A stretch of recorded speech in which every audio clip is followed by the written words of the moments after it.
ناداروں کو علم کے موتی آقا نے انمول دیے۔ یا ربی لک الحمد کما ینبغی لجلال وجہک وعظیم سلطانک۔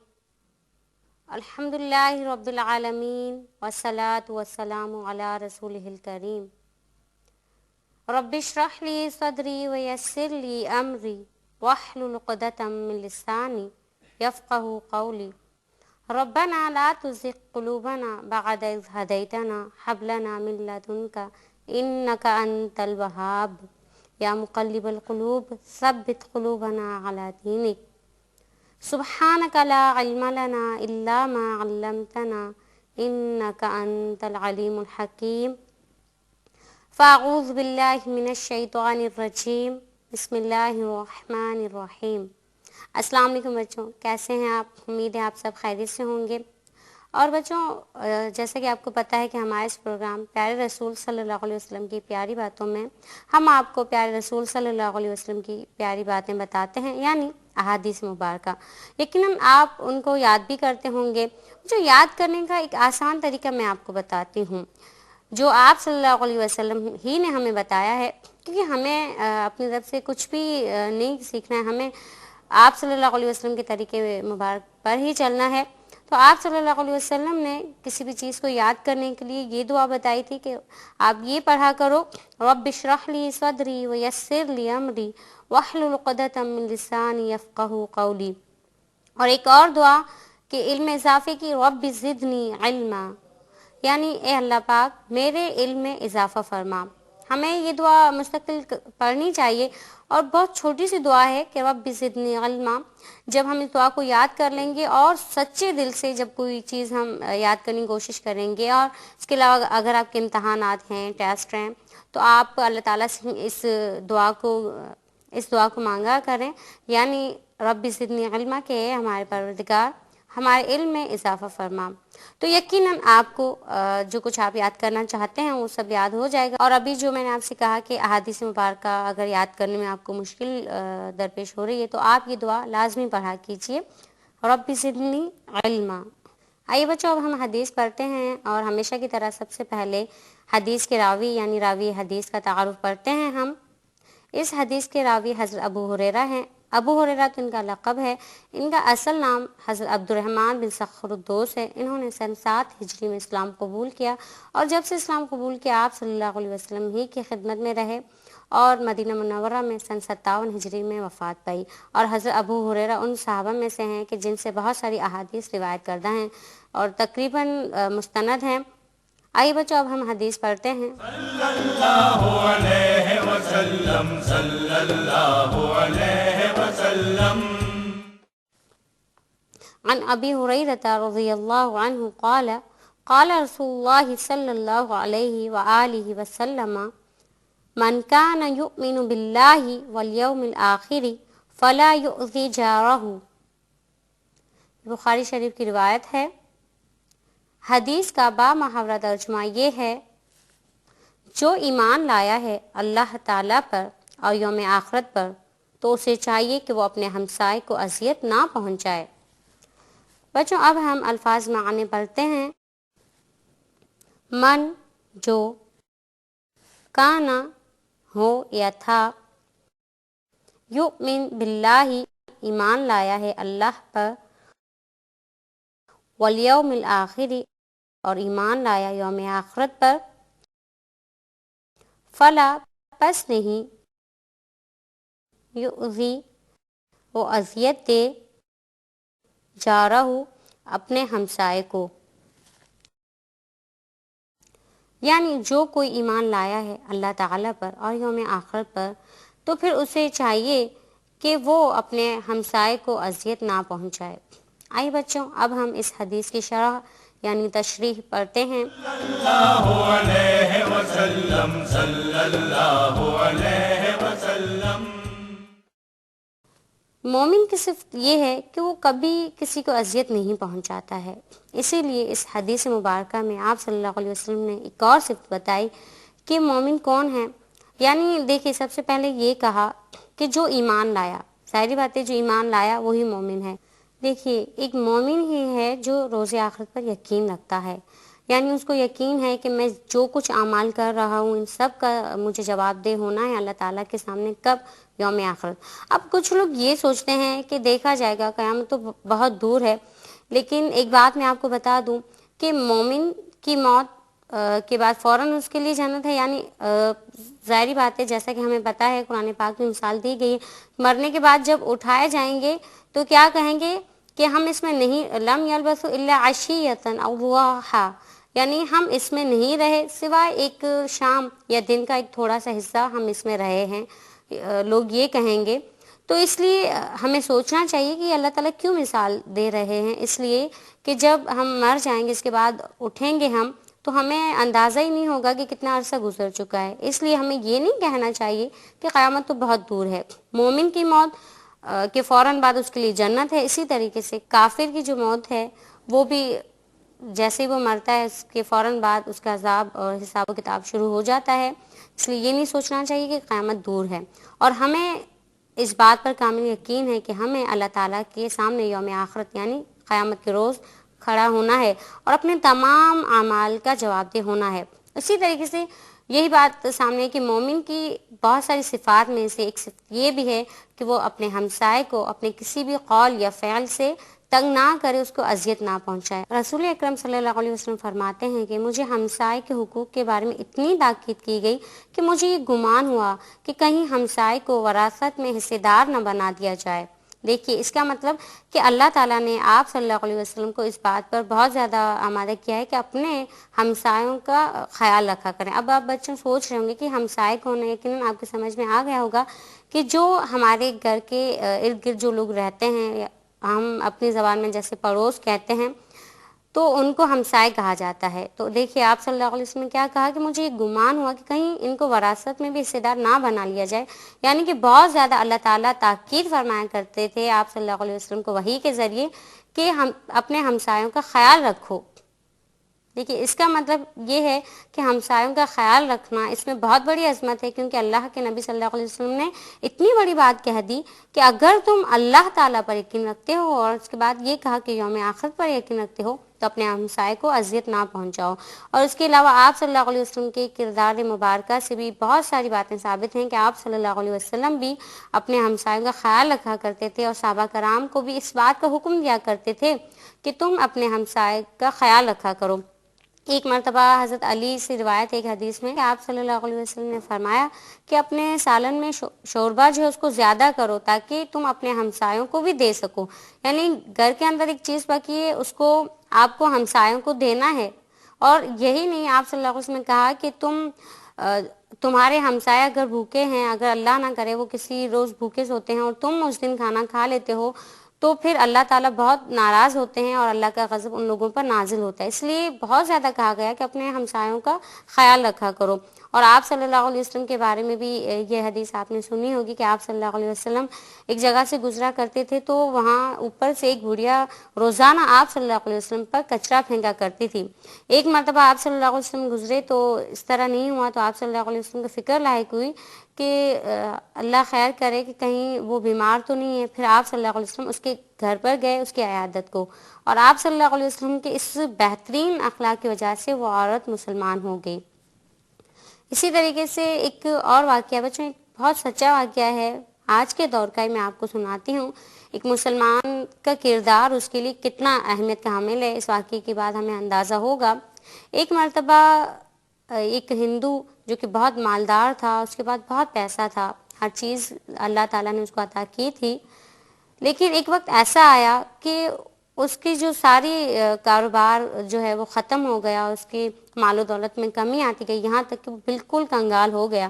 پھر اس کے بعد کیا ہوا کہ اس کے رشتہ داروں نے بالکل اس کو چھوڑ دیا، کوئی اس کے پاس نہیں آتا تھا، بالکل ایک وقت ایسا آیا کہ وہ شخص بالکل اکیلا ہو گیا۔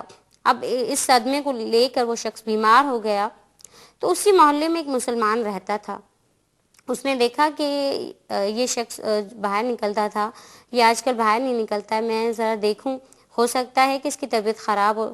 جب وہ شخص اس کے گھر پر گیا تو دیکھا کہ وہ واقعی بیمار ہے. پھر اس دن کے بعد اس مسلمان شخص نے اس ہندو انسان کی تیمارداری کرنا شروع کر دی اور اس کا بہت زیادہ خیال رکھنا شروع کر دیا. ایک وقت ایسا آیا کہ وہ ہندو بالکل صحیح ہو گیا. پھر اس ہندو نے جب وہ صحیح ہوا تو اس نے اس مسلمان سے کہا بھائی میرا تمہارے ساتھ کوئی رشتہ نہیں ہے, میں تو تمہارا کوئی رشتہ دار نہیں, یہاں تک کہ ہمارا مذہب ہی الگ ہے, پھر بھی تم نے میرا اتنا خیال رکھا کیوں؟ تو اس مسلمان نے کیا کہا, اس نے کہا کہ ہمارا دین جو ہے وہ اس بات کا حکم دیتا ہے اور ہمارے نبی صلی اللہ علیہ وسلم نے ہمسایوں کا بہت زیادہ خیال رکھنے کی تاکید کی ہے, یہاں تک کہ صحابہ کرام کو بھی گمان ہوتا تھا کہ کہیں ہمسایوں کو وراثت میں حصے دار نہ بنا لیا جائے. اس لیے مجھے بھی یہ ڈر ہوا کہ کہیں اللہ تعالیٰ مجھ پر اپنا عذاب نہ نازل کریں, اللہ تعالیٰ مجھ سے ناراض نہ ہو جائیں کہ میرا ایک ہمسایہ اتنا بیمار ہے اور میں اس کی کوئی مدد نہ کر سکوں, اسی لیے میں نے تمہاری تیمارداری کی یا تمہارا خیال رکھا. وہ ہندو اتنا متاثر ہوا کہ پھر اس کے بعد اس نے سوچنا شروع کیا اپنا تقابل کہ میں آج تک مسلمانوں کو بہت برا بھلا سوچا کرتا تھا, کیا مسلمان واقعی ایسے ہوتے ہیں؟ اور اس کے بعد اس نے اسلام قبول کر لیا. دیکھیے کتنی بڑی بات ہے. اصل معاملہ کیا ہے, ہمارے کردار کی بات ہے. لوگ ہمیں دیکھتے ہیں کہ ہندو بھی غیر مسلم, صرف ہندو کی بات نہیں ہے, غیر مسلم ہمیں دیکھتے ہیں کہ یہ مسلمان ہے. اب اس کے بعد ہمارا جو کردار ہوگا اس کو لوگ دیکھیں گے کہ یہ ایک مسلمان ہے, وہ سوچیں گے کہ یہ مسلمان ہے, تو ان کو یہ نہیں پتا ہوتا کہ ہم جو اعمال کر رہے ہیں وہ ہمارے نبی صلی اللہ علیہ وسلم نے کہے ہیں یا نہیں. اگر ہم انہی کی روش پر چلنے لگیں گے یا ان سے بھی آگے نکل جائیں گے تو وہ ان کو نہیں پتا ہوگا کہ یہ لوگ نام کے مسلمان ہیں, کام نہیں کر رہے, یعنی اللہ کے نبی صلی اللہ علیہ وسلم کی باتوں پر عمل نہیں کر رہے ہیں. وہ تو یہی دیکھیں گے کہ مسلمان ایسے ہیں, مسلمان تو ایسے ہیں, مسلمان تو اس طرح ہیں. اگر ہم اللہ کے نبی صلی اللہ علیہ وسلم کے تمام احکامات کو مانیں گے تو یقیناً ہم اچھے انسان بن جائیں گے اور لوگ متاثر ہوں گے کس سے؟ ہمارے دین سے. اور ہمارا مقصد کیا ہونا چاہیے؟ ہمارا مقصد لوگوں کو اپنی طرف نہیں اللہ کی طرف بلانا ہونا چاہیے. اگر ہم اپنے کردار کو اچھا بنائیں تو اس لیے بنائیں تاکہ یہ سوچ کر بنائیں کہ ہمارا رب ہم سے راضی ہو جائے. اور پھر کیا ہے کہ ہمارے اس کردار کو دیکھ کر جو دوسرے غیر مسلم ہیں وہ یہ سوچنا شروع کر دیں کہ واقعی اسلام ایک بہترین مذہب ہے جو انسانیت کے حقوق کی سب سے زیادہ پاسداری کرتا ہے, انسانیت کے حقوق کا خیال رکھتا ہے بہت ساری باتوں میں. اگر ہم اچھے ہو جائیں اور اپنا کردار ہم اسلام کے مطابق یعنی آپ صلی اللہ علیہ وسلم کی باتوں کے مطابق بنا لیں تو یقیناً بہت سارے لوگ ہمارے دین کی طرف آنا شروع ہو جائیں گے. اور اس میں ہمیں دعا بھی کرنی چاہیے اللہ تعالیٰ سے کہ یا اللہ ہمیں بھی ہدایت دے اور ہمارے ذریعے اور لوگوں کو بھی ہدایت دے تاکہ ہمارا کردار دیکھ کر وہ مسلمان ہو جائیں. لیکن آج افسوس کی بات یہ ہے کہ ہمارا کردار ایسا ہے کہ غیر مسلم کو ہم کیا مسلمان کریں گے, ایک مسلمان کو بھی ہم بدظن کر دیتے ہیں, ایک عام مسلمان کو فوراً ہم اپنے عجیب و غریب رد عمل سے بدظن کر دیتے ہیں اور لوگ یہ سمجھتے ہیں کہ اسلام ایسا ہے, جبکہ اسلام ایسا نہیں ہے. اسلام ایک عظیم مذہب ہے جو انسانیت کے حقوق کی پاسداری کرتا ہے. اب دیکھیے اس حدیث میں بھی رشتہ داروں کی تو الگ ہی بات ہے, صلہ رحمی کے بارے میں اللہ تعالیٰ نے قرآن پاک میں بھی بہت مرتبہ کہا ہے, لیکن اس کے ساتھ ساتھ ہمسایوں کے حقوق کا بہت زیادہ خیال رکھنے کی تاکید کی گئی ہے. یعنی اگر آپ کے ہمسائے صرف مسلمان نہیں غیر مسلم بھی ہیں تو آپ ان سے بھی اچھا سلوک کریں, آپ ان کے ساتھ بھی برا سلوک نہ کریں. اب یقیناً آپ کی سمجھ میں یہ باتیں آ گئی ہوں گی. اور بچوں خاص طور پر میں آپ سے کہوں گی کہ آپ اپنے ہمسائوں کو تنگ نہ کریں. بعض بچوں کی عادت ہوتی ہے, وہ بہت شرارتی ہوتے ہیں کہ دوپہر میں تنگ کرتے ہیں ہمسایوں کو, بیل بجا دیتے ہیں کبھی ان کے گھر کی.